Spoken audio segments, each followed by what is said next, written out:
Hello, welcome back to the channel. Thank you for joining me in another of my wonderful interviews. You may remember a week or so ago the lovely David Adleman, who of course famed for his book School No Place for Children, and I'm sure by now you're all hoiking your kids out of school knowing the horrors that face them if you stay in the state system. He's back. We said that we were going to bring him back because we have something we're calling zombie apocalypse. Now, I know people have seen that bandied about. In fact, I remember my daughter first getting into these sort of games where you have all these zombies. Well, David has a slightly different take on this, and we're going to explore all of that because of the times that we're in now. David, welcome back to the channel. Lovely to have you on again. It's a total pleasure, Richard, and especially to be back so soon, and hopefully with a message that can help people get some clarity on what's going on and what to do about it. Yes, I think as this winter is approaching, I feel that people are aware that we've been in a lull where it may be a false sense of security and the sense that something is about to happen. So, and I know that you also believe that as well. Absolutely. And not only is it about to happen, it has to happen for the ultimate benefit of humanity. But before I go on, maybe I should take the opportunity to do some definitions. So we have used the phrase, and you've just used it, zombie apocalypse. Now that could scare a lot of people. So let's break down those two words. Zombie, what I mean by zombie is someone who's basically a human being that's just had their faculties compromised. So they are spiritually compromised, they're mentally retarded, they are emotionally stilted and stunted, and physically corrupted by various means. Now, what that means is, the question is, how do you become a zombie? And in a nutshell, you've had your early childhood jabs, you've been to school, so the jabs have left a mark on you, or a mark in you, and the schooling system has also repressed you and taken away the ability to question things and to think clearly. It's also stressed you out. Emotionally, you weren't allowed to flourish, so I am talking mainly about schooling at the moment. And physically, leading a sedentary life, which is the life in the classroom, means that you're not as resilient as you should be physically.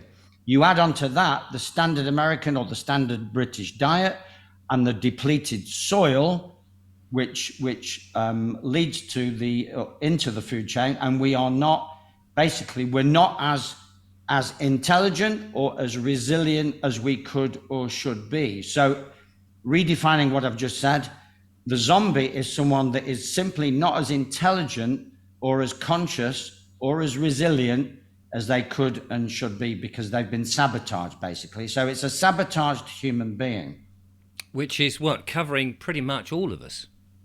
That is all of us. I'm a zombie in recovery. My zombie period took me from the age of about 12 to the age of about 32, 33. Won't go into the details. Some of it is covered in the book, and some of it is covered in a talk that I've just had filmed. Yeah, thanks, Richard.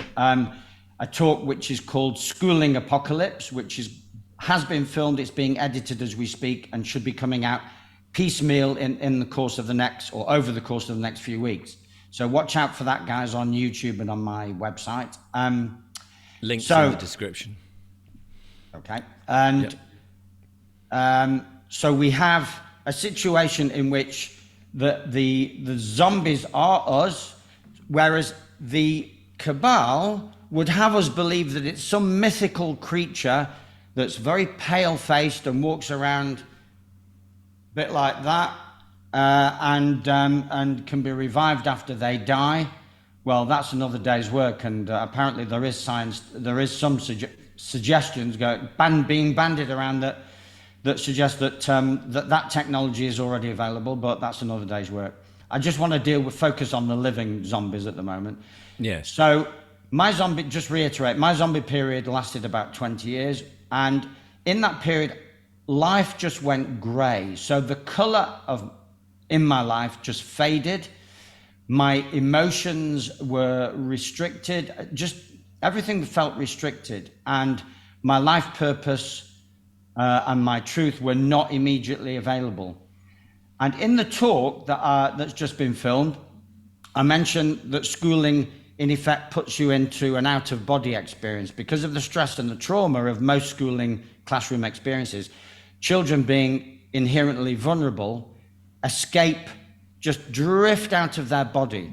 And when you drift out of your body, that's when you could argue you're in a kind of a zombified, stupefied state, and something else, someone else, the Bond villain, or something else, the system, the technology, artificial intelligence can creep in, or it could just be peer group pressure, anything, can creep in and take over, and in effect, take over the helm of your ship. And that is happening as we speak. Videos are going around, being bandied around, particularly on channels like Max Egan's, where you can see people walking around naked in cold weather and not aware that they're naked. So so you've got naked people walking around, you've got people raiding shops, you've got people being randomly violent upon each other. So these are symptoms of zombification. Yes. So, and people shouldn't take it as a personal offence against them if they're, we're saying that pretty much all of us are zombies. It's not meant as an insult to them. It's the system we've all had to go through, not by our choice. Far from being an insult, this is a confession. Right. I met a man once who was behind one of the freedom movements, and he said that he was an idiot in recovery. And so I feel like I'm a zombified idiot in recovery. And this is what the system has done to all of us. Nobody should feel insulted.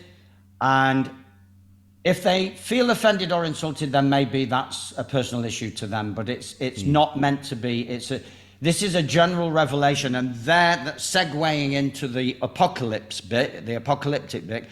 The apocalyptic bit is the revelation. In other words, it's revealing what has been done to us, the lies that we have swallowed whole, and the sabotage that we have allowed in.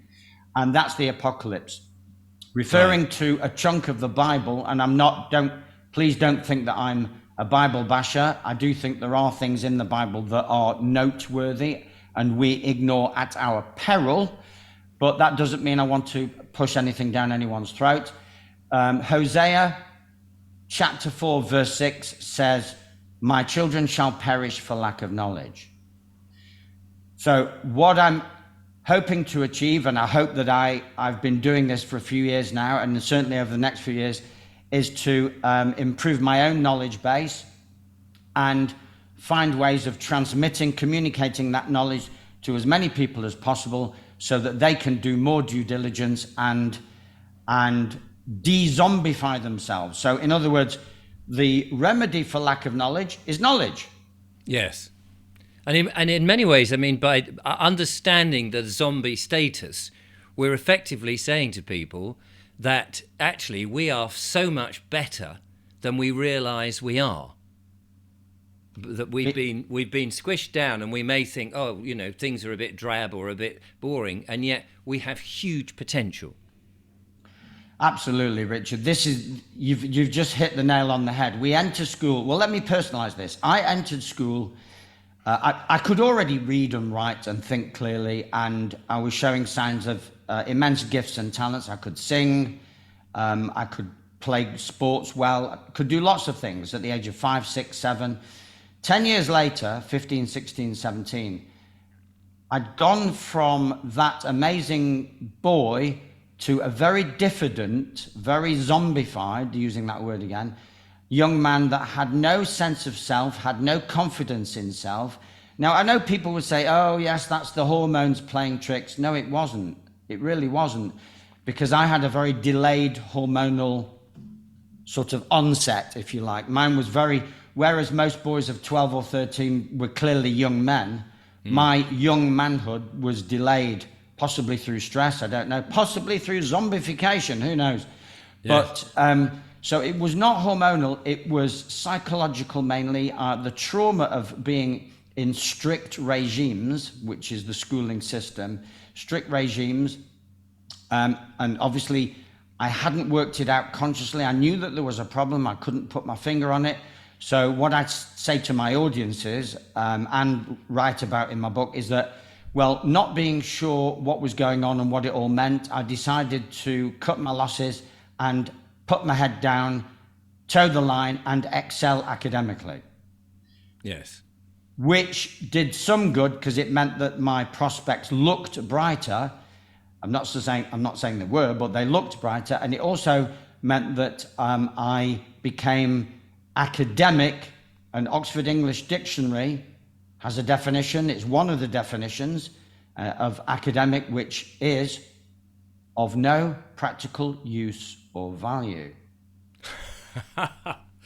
Blimey. And that's what I felt I became, and that was underpinning my lack of confidence in myself, because I actually felt as though I had no real life skills. I could read, I could write a wonderful essay, a wonderful critique of some French author, because I did French A-level and German A-level and Latin. I could understand complex language structure, but I couldn't build a house. I couldn't do any plumbing. I couldn't do any electrics. I couldn't grow food.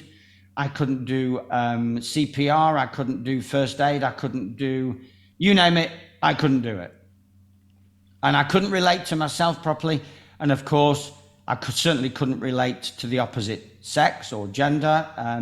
No confidence there, because I was at an all-boys school where you're doing well if you can relate to the other boys, let alone girls. Yes. And well, it was...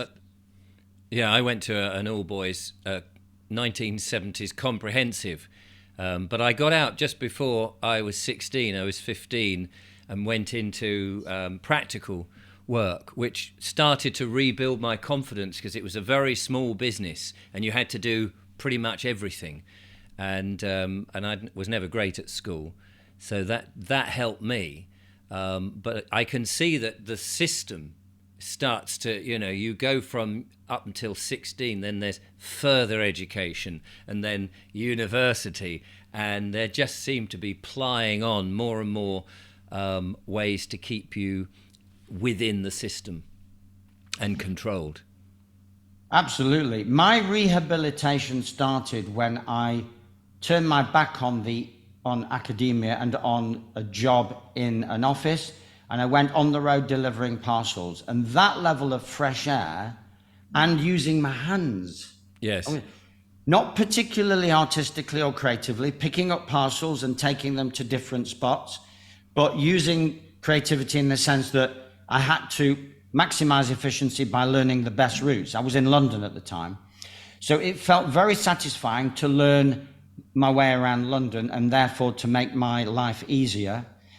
And one day I was in, this is a very telling little anecdote, because I was in a warehouse at 6 o'clock one morning with a massive smile on my face, picking up parcels from the depot workers who, like zombies, because my new world of fresh air allowed me to de-zombify, but their world, really, they were trapped in their world, so they were like zombies still.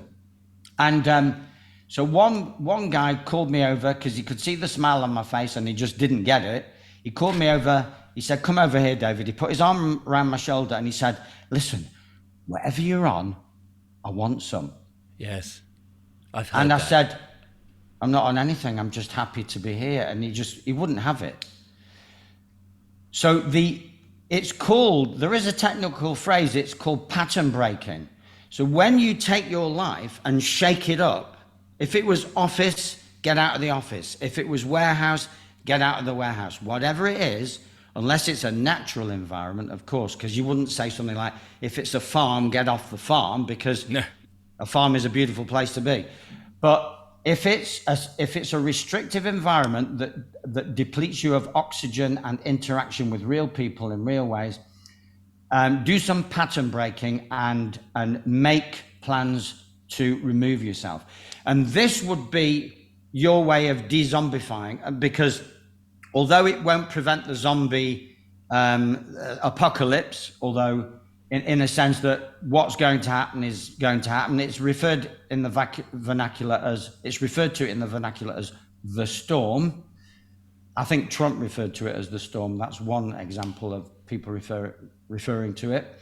So the storm is basically when all those people that have put themselves in a position over the years to be controlled by the system will do and say strange things.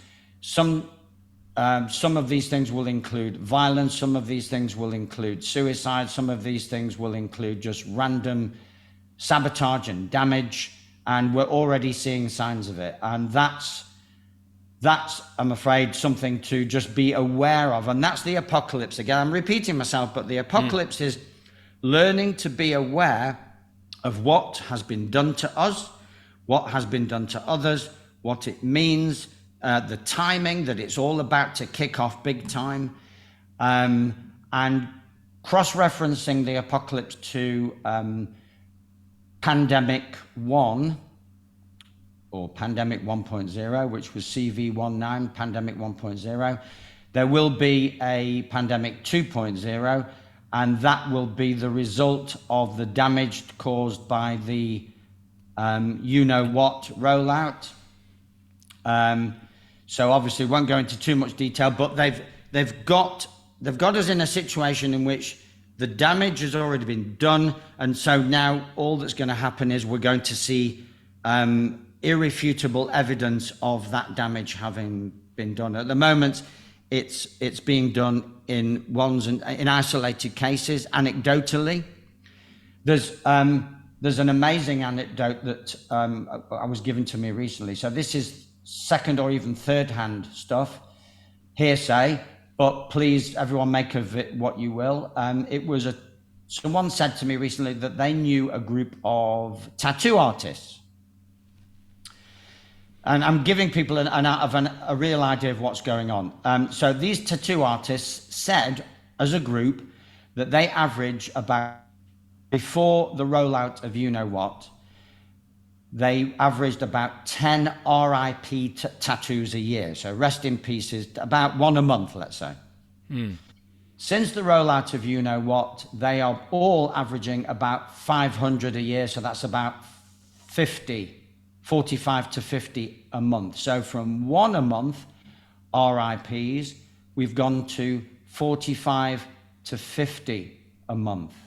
So these are things that you would tattoo on your arm or what have you, a little grave with RIP, rest in peace, that sort of thing, which, you know, is an unusual thing for perhaps a young person to put on their arm. And, you know, you're always going to get people who are sort of that thought. But you're saying now that's just been amplified to a staggering number, 50 people coming in saying, I want this, which is more than a fad. You know, it's more than we've watched a program on, or a big film, a cult filming, and everyone wants, you know, that sort of reference. This is something completely different to that. It's orders of magnitude greater. So just to reiterate, we've gone from roughly one a month to roughly 45 to 50 a month in the space of about 2 years. Obviously this is not evidence of anything. No. And I'm not offering it as evidence of anything, but it's something that we can factor into our thinking. And if we do use this as a reliable metric of something, then we can cross-relate it to something that came online from a site called Deagle.com. Have you heard of Deagle.com? I have. Okay, yeah. So Deagle.com was predicting that by 2020, the population of the UK would be about 15 million. Now, that to the average man or woman, boy or girl, seems ludicrous right here, right now. Yeah, sorry, you broke up when you said the date. Could you just tell us the date again they predicted it for? Right. Deagle.com predicted that by 2025, the population of the UK would be down to 15 million. So from 60 million-ish whatever Nearly it is. 70, allegedly. Nearly 70. Oh, is it? Right. I must have blinked. And now it's down. They're suggesting that in 2 years, it's down to 15 million. That is, if true, rather, it's unbelievable. Well, it is unbelievable, but if we use the tattoo artist anecdote as a metric, so it's a big if. Yes. And we do the maths. I'm going to do the maths for you now because I've done it in my head several times. So if we use that as a reliable metric, and just to reiterate, I'm not saying that it is, so this is an if clause, it's conditional. Yes, you are the people's lawyer. It means that the death rate has multiplied by very, very approximately 50 times. Right. Now, the standard death rate in this country is 500,000. Again, very, very approximately, 500,000 a year are expected to die in the UK. Yes. Every year, very, very approximately. That's 500,000, 500,000.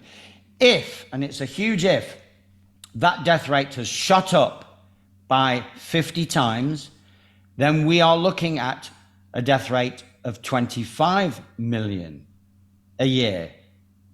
So that would be 25 million between roughly now and next year, 2024, and another 25 million between 2024 and 2025. That would be a total of 50 million. If you deduct 50 million off 65 to 70 million, you get approximately 15 million. Now, these figures could well be way off and they could be insane, but I'm just offering this as a metric to measure what's potentially going on out there. So that if it is correct, and we do find that people are dying en masse, of course it will be covered up by the mainstream, then we can start to prepare for it. So really, sorry to interrupt you, David. Sure. Two things I wanted to add. First, how can a mainstream media or indeed a government hide 50 million deaths, for one thing, in the space of 2 years? And the second is, what about new life, babies being born and replacing the population? I mean, clearly can't be replacing 50 million in 2 years. The thing that worries me is that the thing that has been done is causing a lot of problems with people either getting pregnant or remaining pregnant and giving birth to living humans. Yeah, the amount of the fertility rates are shooting downwards for sure. Now, the other question you asked, I'll come back to the birth rate in a minute, but the other question you asked, which is a huge question about cover up. How could a government cover up the rapid loss of somewhere around 3/4 of its population? How could it do that? Well, if anyone has heard of Project Bluebeam, the holographic technology could be used, and again, it's a massive if, holographic technology could be used to make people believe that we are under attack from alien forces. Right. And if that happens, those alien forces, because remember, the psychopathic system has to have a third party to blame for everything. If those alien forces have the technology and we'll see the lasers shooting down on Earth, then it's not a large stretch, it's not a huge stretch for people to be told and to believe that those alien attacks have wiped out 3/4 of the population.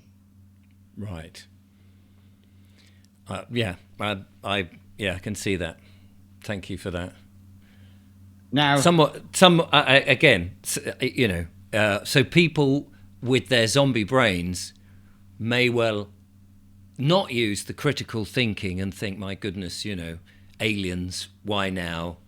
Is it really true? Acquiescing, agreeing and accepting what is presented to them in the most horrific fashion, because we saw that with the pandemic 1.0, the fear that people just went, oh, let's go and line up for a a certain medical procedure without really questioning it at all. And so maybe they would do the same because of now what's inside them and the system. Yeah, you've joined the dots brilliantly there, Richard. Prima facie evidence of zombification is taking a medical procedure that is not proven to be safe or effective, and even admitted, that is prima facie evidence of something having gone wrong inside the brain and inside the internal workings of everything, of the human body. So people listening in now, I could understand if they are a little bit perturbed, to say the least. Remember that we have been primed, predictive programming Hollywood movies have primed people to expect alien invasion on some level, on some subliminal level. And so the zombies, let's put it in inverted commas now, the zombies will appear to see these alien craft, and part of their brain will go, oh yes, this is, they predict, this is meant to happen. I've been half expecting this. Yes, we've been told about this. And it's been leaking in the last few months, hasn't it? They've been ramping up the supposed conversations that have happened in the past, and the pilots that have been witnessing things are now almost encouraged to say what they've seen or what they purport to have seen, so that it becomes almost everyday parlance, that an acceptance that something which ordinarily most people would have said, oh, don't be ridiculous, are kind of just going, yeah, okay, I haven't seen anything, but I'll accept the authority of a pilot who is telling me that he has, and so therefore it must be true. Absolutely. And now you've got scientists from, I think it's Mexico, wheeling out an alleged corpse or skeleton of an alleged alien being that allegedly lived and died out, very conveniently, about 1,000 years ago. And I think there was a spoof video of it that showed it to be made of cake. So, let them eat cake. Yeah, let them eat cake. So basically, they're pulling out all the stops to prime people into accepting the idea that, and obviously, who am I to say that aliens don't exist? But no. But whether or not they do exist, people are being primed to accept their existence and therefore swallow whole the story, the narrative that we've just been, or we are about to be, or we will be attacked from above by aliens in alien craft. And some of the things that they can put out now holographically, you wouldn't be able to spot the difference between real and holographic. And there was a famous sighting over Arizona in, I think, the 1980s, the lights of Arizona, and that is now believed to have been a hologram of a trial version of Project Bluebeam. So if anyone wants to look up the lights over Arizona, so that is now believed to have been a prototype of what they're about to roll out. So what am I saying here? What I'm saying is that we need to stick to our center. We need to know who we are, what's been done to us, what is being planned. And the good news, because in amongst all of this, the good news, and it really is good news, the acceleration of the agenda is not proof that we're losing, it's evidence that we're winning, and arguably that we've actually won. Because up till now, the cabal had relied on stealth and mission creep. The old frog not knowing it's being boiled, whereas I think the frog is very much aware the gas is suddenly turned up. Absolutely. It's going to de-zombify a lot of people. So some say, I have intel to suggest that the head of the snake has been cut off. Some key figures are dead. They've either been beheaded or they've died of natural causes, if that's even possible these days. And and maybe they ate a certain synthetic burger by mistake, and it sent them off the edge. So the beast, whatever people understand by the beast, is flailing about with its head cut off, and therefore arguably doing far more damage far more quickly than is good for it or for us. Yes. So it's all about knowing that the beast is flailing and keeping your wits about you, sharpening your faculties, doing your due diligence, doing more research, saying no to the system, not complying, surrounding yourself with awake, aware friends, and bathing yourself in self-nourishment. So this is the antidote, apart from knowledge. The wisdom that comes from applying the knowledge is all about bathing yourself in self-nurturing thoughts, feelings, and practices. And that is the anecdote. Obviously, people need to do due diligence and find out exactly what I mean by that, because we don't have time to go into it. In a nutshell, I can tell you what I do. I make sure that I supplement, because the food is depleted, and even organic food is depleted. So I supplement, I hydrate responsibly, I take intermittent exercise, and I fast intermittently. I'm just giving you a very brief version of what my talk will become in 2024, and it will be called Building Resilience. So whereas we've been zombified and our intelligence has been compromised, we've also had our resilience compromised through poor nutrition, poisoning in the system across the board. And again, that's evidence that we're winning, because they are literally poisoning us in everything. Yes. I just watched, and I think I sent to you, Richard, something called La Quinta Columna, and it just so happens that I speak Spanish from having lived there for 10 years, well, nearly 10 years. And La Quinta Columna is a group of Spanish-speaking scientists who have outed the use of graphene across the board. So you'll find graphene dropped from the skies, and a friend of mine sent me a picture of his window, and it was smudged with black, dark stuff. And again, this is not science, this is just anecdote, and it's just my assumption. If it's not graphene, then my question is, what on earth is it? And the scientists at La Quinta Columna, which people can research now, they do have English subtitles for some of their videos, French subtitles for others. So hopefully someone who's watching may join in and join in with the subtitles in English. I don't know, or even maybe automate them. I don't know how it works precisely, but basically these scientists have found out that there's graphene in everything, including dental analgesics. So when they numb you in the dental chair, they're now finding that there's graphene in analgesics, so painkillers. So until further notice, we need to detox from graphene and avoid it. Now, I don't know if have you had Harry Rhodes on? I've met Harry Rhodes. I haven't actually had him on the show, but I have seen his water vortex and his hydrogen water. And I know Mark Atwood has had him on his show talking about the same things and what happens to your blood and how water talks to each other, structured water, all of that. Well, a quick shout out to both Harry and to Mark, heroes of the freedom and truth movements, both of them.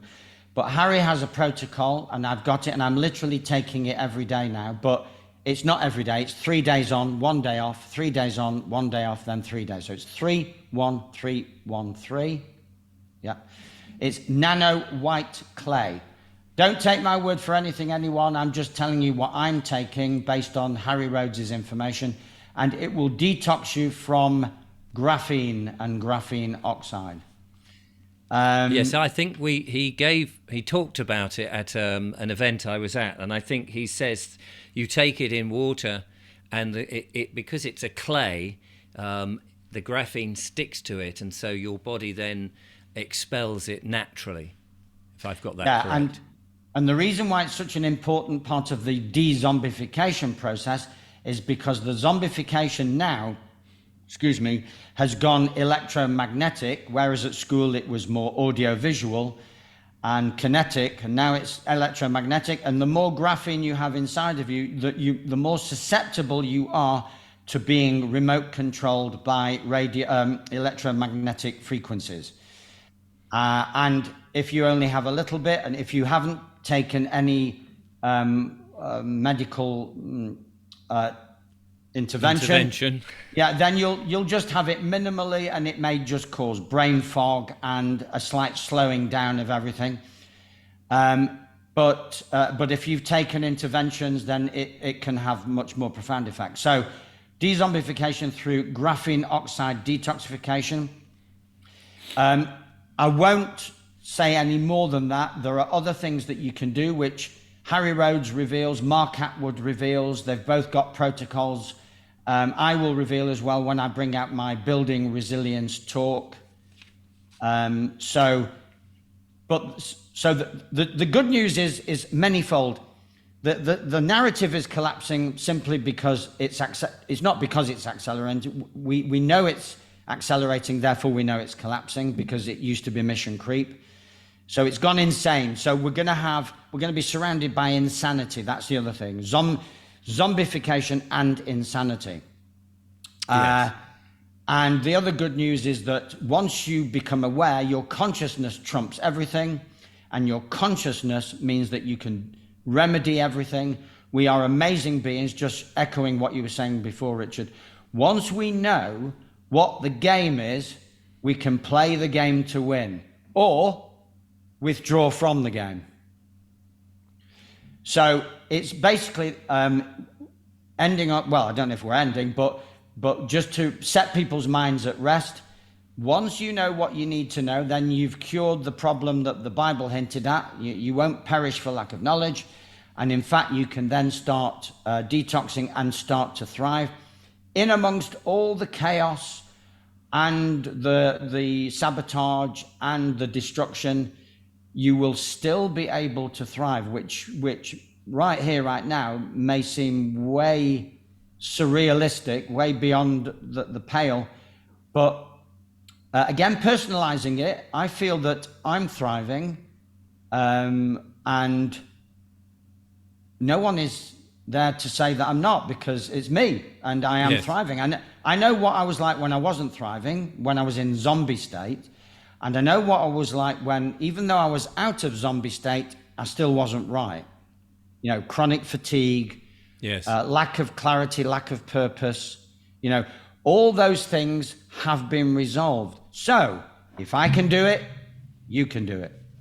So we've got a list here of things which really help, I think, to think about. And you sent these to me. I mean, we spoke about how the school system has kept us down and zombified us.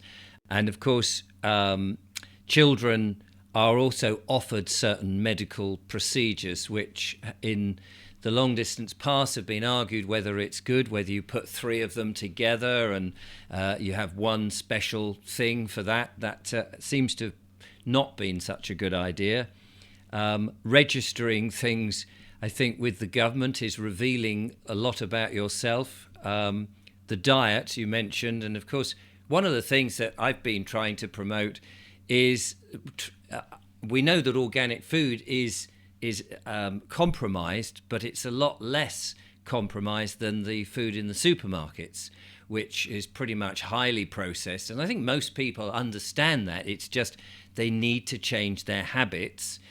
The mainstream media and newspapers, I know you sent me that, also is a way of conditioning us. And the viewers here, they're on this platform, and there are other platforms, of course, in which to compare ideas and think about what people like David is saying, which of course is great, rather than just taking everything that the mainstream media says as gospel. And we saw how that affected people in pandemic 1.0, the fear and everyone just acquiescing. hopefully people will start to actually, maybe there's an alternative. Just even to acknowledge that there's an alternative would be very useful. And then you talked about some of the other protocols which a lot of people perhaps have not even heard of or considered. So there's some practical things that people can think about. Well, we can sum all this up with the embracing of what's known as terrain theory, which I prefer to refer to as terrain reality. And let me shout out some names who I think are giants of terrain reality: Stefan Lanka, Dr. Tom Cowan, Dr. Andy Kaufman, and the irrepressible and amazing Amanda Vollmer, Canadian naturopath. And there are more, there are others, but those are the most prominent ones, in my opinion. And there are others who are coming over to terrain theory from the old viral and germ theory, but they had their entire careers built on this false premise. So what do I mean by encapsulating it all under that umbrella? Well, if you take on board that the human being is a divine structure, then all we need to do is to avoid intoxicating or poisoning that divine structure, and all will be well. So, for example, we don't put poisons in at birth or in early childhood using syringes. We don't send boys or girls to toxic environments known as classrooms. We don't put toxicity in via the food chain, which is an industrial, commercial, for-profit, shareholder-driven food chain. And we don't indoctrinate them with statist nonsense, which is designed to disempower. Because if you accept your divinity, so it's terrain theory or terrain reality in conjunction with accepting your divinity. And again, one of the premises of international communist, socialist, technocratic, humanist nonsense is that it takes God out of life, takes divinity out of life.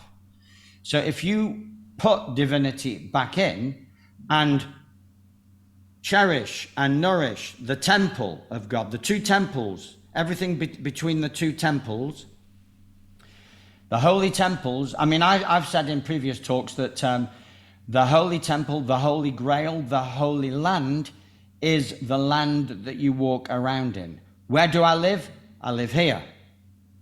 And if I moved to the other side of the room, I would live over there. I would be living over there. People have been indoctrinated into saying that they live at an address, which is an abstract, fictional concept. Yeah. So in order to be whole, and that's what holy means to me, it's whole, divine, self-governing, autonomous, in truth, you just have to accept your divinity and do and think and feel all the things and all the lifestyle choices and take all those choices that respect that truth. Now that is very easily said, but we've been so sabotaged and so zombified that it could take some people 5 years just to even begin to correct that lie or the lies that we've been told. The problem there is that we're running out of time to do the corrections. Hence, why I wanted to get this show on the road today, Richard, via your amazing gifts and talents and your ability to reach out to way more people than I can, and get this urgent wake-up calls out there, basically.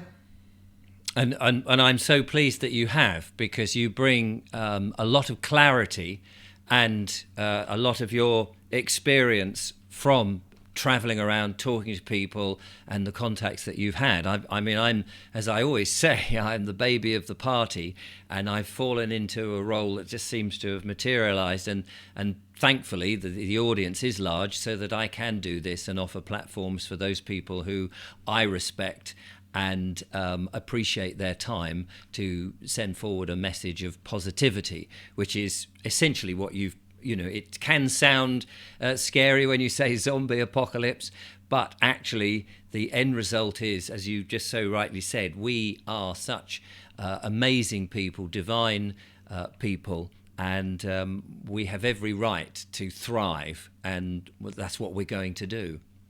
Well, two things, maybe even three things by the time I get there, but two things. First of all, you are the ideal man for this role, Richard, because of your perceived innocence. I don't have that innocence. I can kind of recreate it because I've seen too much. I've read and heard too much, and maybe it's not that it did take its toll earlier on in my life, but I like to think that I'm turning that around now. But your innocence means that people will listen to you and will trust you. And also your babyhood, if that's the word you used, means that you're full of questions. Babies you're full of questions, and you're full of all the right questions. You're full of the questions that other people would ask if they were on the show. Yes. And the other thing I wanted to mention was that all this knowledge that we've been deprived of meant that we couldn't cultivate one of the most cherished gifts for mankind, which is wisdom. So really, that's possibly what Hosea chapter 4, verse 6 was all about. It talks about my children perishing for lack of knowledge, but I would be so bold as to say that it's lack of wisdom, because lots of people have got lots of knowledge. Yes. But very few people are walking around with the wisdom. Now, wisdom is practical knowledge that's applied in a timely and sensible and sane and rational manner. So it's all about timing, and it's all about knowing yourself.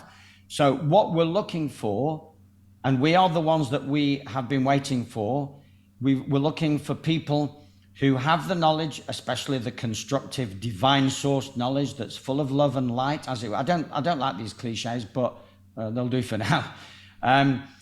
But they have the wisdom, and I have to say that whether it's in the zombies, amongst the zombies, or the freedom movement, or generally speaking, I don't see an awful lot of wisdom. I see an awful lot of knowledge on every side of the equation, but I'm not seeing a lot of wisdom, and that troubles me. And that's another reason why your shows are absolutely amazing, Richard, because they are helping people on the journey towards wisdom.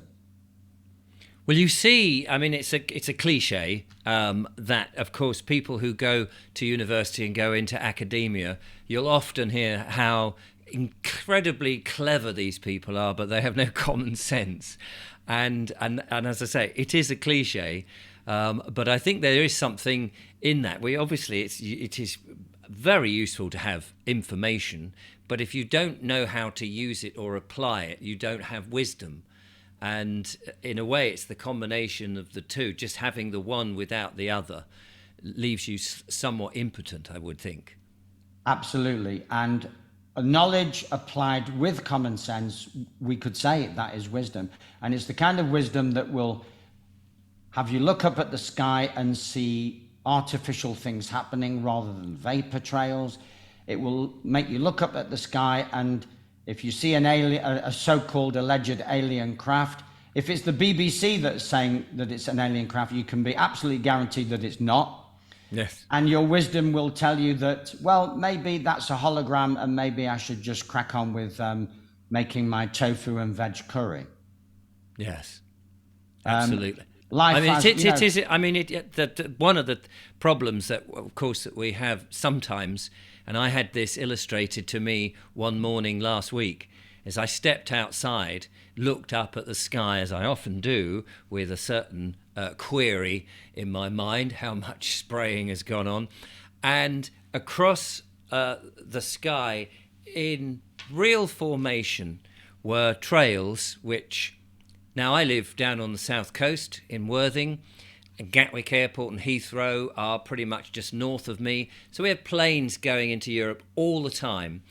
And on this particular occasion, there were stripes. And if I looked to my east, you could see how those stripes had turned into a sort of grey dimming. and to the west has yet to be fully striped. And I stood outside and people were going to work, and I just said to them, look up there, isn't that odd? That's all I said. And some people just glanced and carried on. And a couple of people went, oh, that's a bit odd. I said, strange, isn't it, being under a flight path that normally aeroplanes do this every day? Yeah, that's quite unusual. Isn't that odd? That's all I wanted to say to those people. And some people were going, yeah, it is a bit odd. And then it was like, but I'm late for work. The conditioning has just knocked back in again, and the curiosity has been lost. But who knows? They might. That was the thought that went through my head, is when they get to work and go, it's funny, isn't it? The stripy sky today. We don't. And in case anyone is feeling put out and offended by what we're saying at the moment, and we're calling them out, we're not calling anyone out. Well, I know you're not, because you're an innocent babe, but even I'm not, because I would have to admit that 10, 15, certainly 20 years ago, they were already doing what they were doing, but I was not looking up at the sky. Well, when I just saw clouds. Yeah, I thought the whole thing, I just thought, no, that's totally and utterly ridiculous. But in the last 10 months, since changing into the things I'm talking about nowadays, and speaking to and having sort of some wonderful guests, it's not just the glancing up, but actually looking. There's a difference between looking and glancing and actually seeing the colour and then the patterns and the somewhat. And again, you only have to look at old photographs, old films in the old days, and look at the skies and go, is it funny how the cloud formations themselves just don't look natural? And I'm not saying anything more than that. It's for people to make up their own mind. But it's not just getting people to notice, I think, things are different. Well, reiterating partially what we've been saying before, the schooling system killed curiosity. Yes. And the media, sort of with the waves that they put out on television, stupefied us into accepting a certain reality. So if you add those two together, that means you've swallowed a consensus reality whole, and you're not questioning it. And that becomes normal. It's the new normal. It's actually normalized. It's completely aberrant and abhorrent and abnormal, but it's become normalized because it happens to us all. And therefore, we regard it as normal, everyday reality. But in fact, it's a reality that has been imposed upon us artificially. And the Great Awakening is simply, there's no great secret or great process that people go through apart from awakening to the fact that they have swallowed a false narrative consensus reality, and now they are freeing themselves to actually see what stuff and life and themselves are made of. That's all. Yeah. It's just, you take the blinkers off. That's all the Great Awakening is. It's just removing the blinkers. And once you've taken them off, there's no going back. There's no going back whatsoever, no. And what we have to do somehow is lower the fear that people have who are still stuck in that paradigm, the fear that they have of taking the blinkers off. That's our task. And and another reason why you're the ideal man, because your blinkers have only recently come off, and so you have more credibility than someone like me whose blinkers came off years ago. The way that the blinkers came off with me was when it was suggested to me that as I went down this path and things were being revealed to me, was not to dismiss things immediately. Oh, hello, that's Windows breaking into the thing.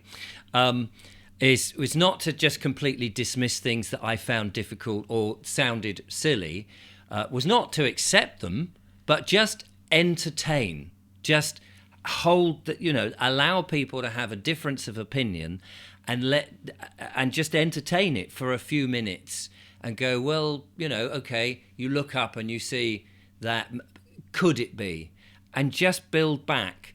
Oh, there's a phrase one wants to worry about. Build back better. Build back the curiosity that we once had. And that's all I ask in my piece, is just be curious again. And instead of going, well, that just sounds preposterous, of course that couldn't happen.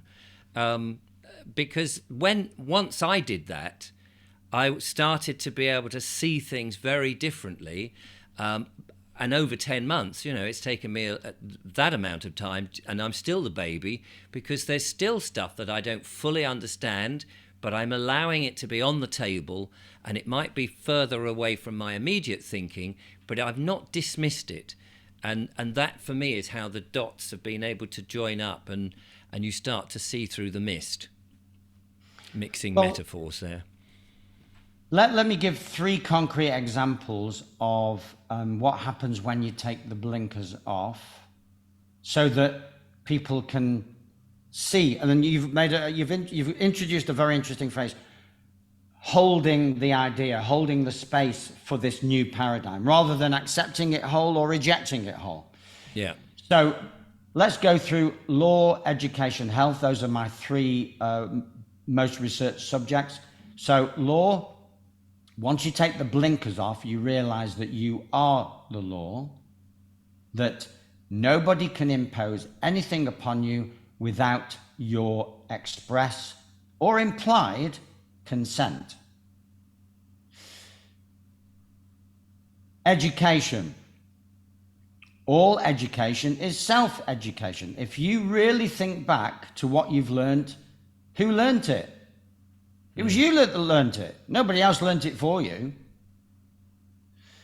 And the health shift, or an example of the shift in health-related paradigm, is that a lot of people out there may believe that, or have been made to believe, that you need pharmaceuticals or conventional medical intervention. And what you find when you take the blinkers off, as I have, is that if you become self-responsible, if you self-educate, one of the things you find out is that you determine your own health. If you make responsible choices, the need for medical intervention in 99.9% of all cases evaporates. I haven't taken any medication for decades, many decades. And I'm deregistered from a medical practice. The system doesn't know where I am for those purposes. So I never got any invites to take any medical interventions during the pandemic. And it feels good. It feels good it's part of my freedom package, that I am my own doctor, I am my own lawyer, and I am my own educator. And this is the paradigm that if I embody it and people see that it's real, then it gives them something concrete to aim at. Yes. Rather than me preach, some of which people accept, some of which people don't. Well, if I practice what I preach, and I am seen to be my own lawyer, my own educator, and my own health practitioner, then people will find it very difficult not to accept that.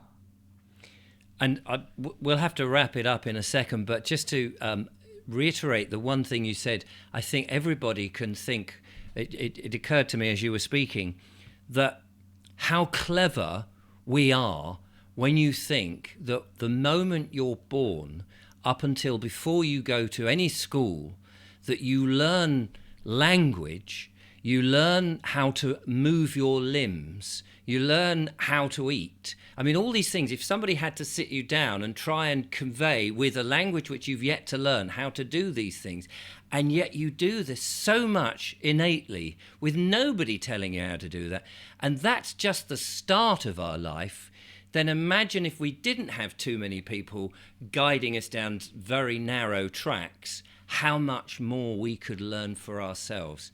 And I just think that we are incredible miracles. One final thought, Richard, because I know you want to close off now, but we have been led to believe that we start to shut down at 70, and that if we live to 80 or 90, we've been incredibly fortunate. That, my friends, is utter nonsense. There's a tribe, I think it's the Huzma tribe in Pakistan, that routinely live past 140, 150, 160. We are meant to educate ourselves until the age of 70. So what I would say, and I do say in my talks, life begins at 70, 70. Wow.